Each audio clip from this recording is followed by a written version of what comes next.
which provokes me to tell you about a woman who is 54 years old that I'm in touch with.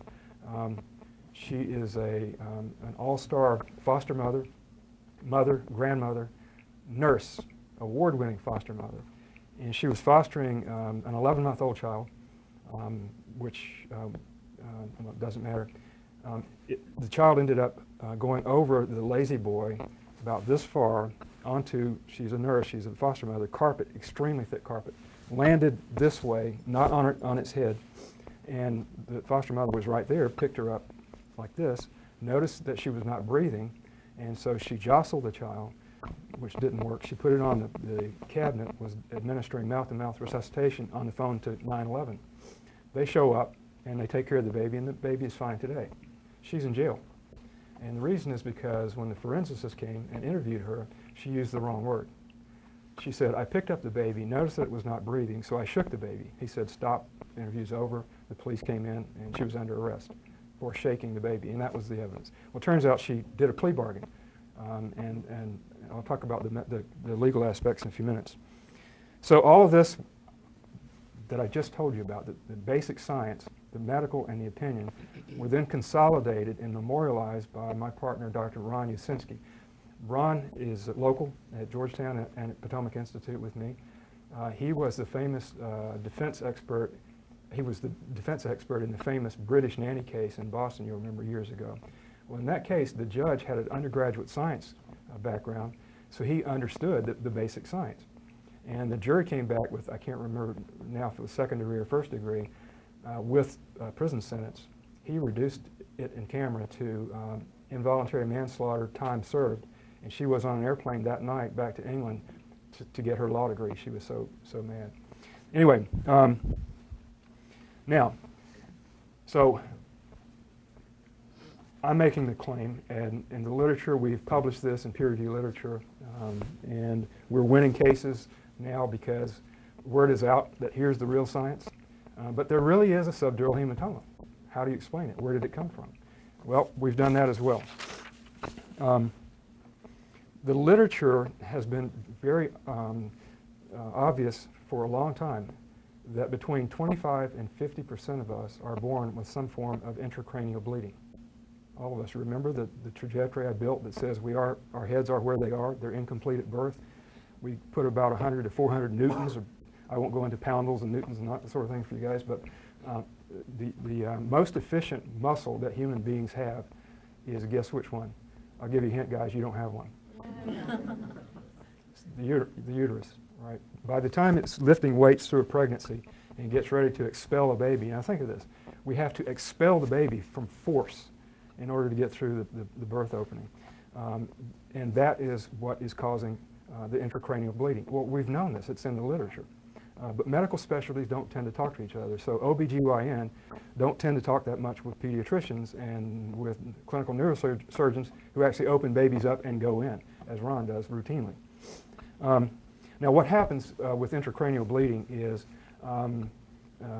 it happens, as I say, to as many as half of us, but it's asymptomatic. It's so small, it takes care of itself. And the way it does is a closed-loop process that envelops the blood with tissue that itself is vascularized.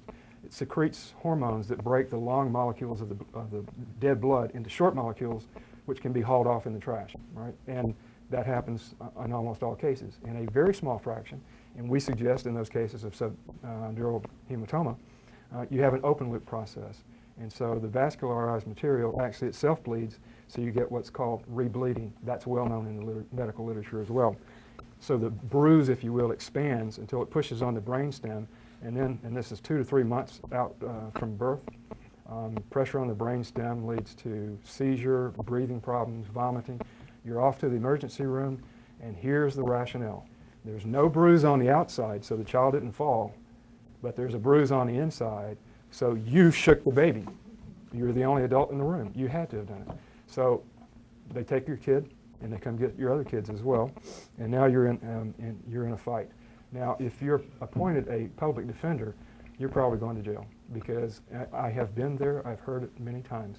The advice is, look, this prosecutor track record is 95% with child abuse. She's coming at you with first-degree murder. I advise you to plea bargain, do your 7 years, and get on with your life. And that's the case with the woman in Oklahoma that I mentioned a few minutes ago. We were giving a continuing education seminar to the Public Defenders Association in Philadelphia.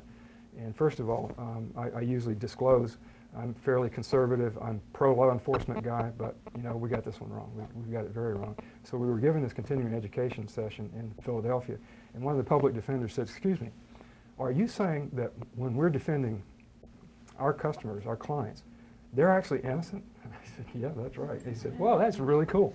That's fun.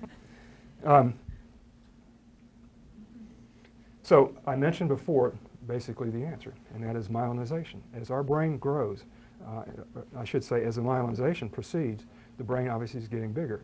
It's a volumetric problem. So our brains are way off the charts in terms of where they should be relative to other primates and other mammals in particular. And as Gould said, we're born about 6 to 9 months too early, but we have to be born when we are if we're going to have the brains that we have. I'll conclude with a sort of a backwards experiment.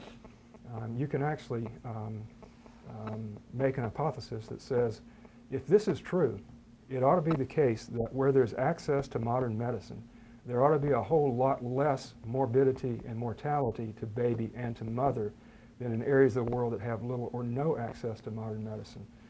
And the results are very, very clear. It's 1, 2, or 3 orders of magnitude safer for mother here than it is in, say, Sierra Leone. And you're talking hemorrhage at birth.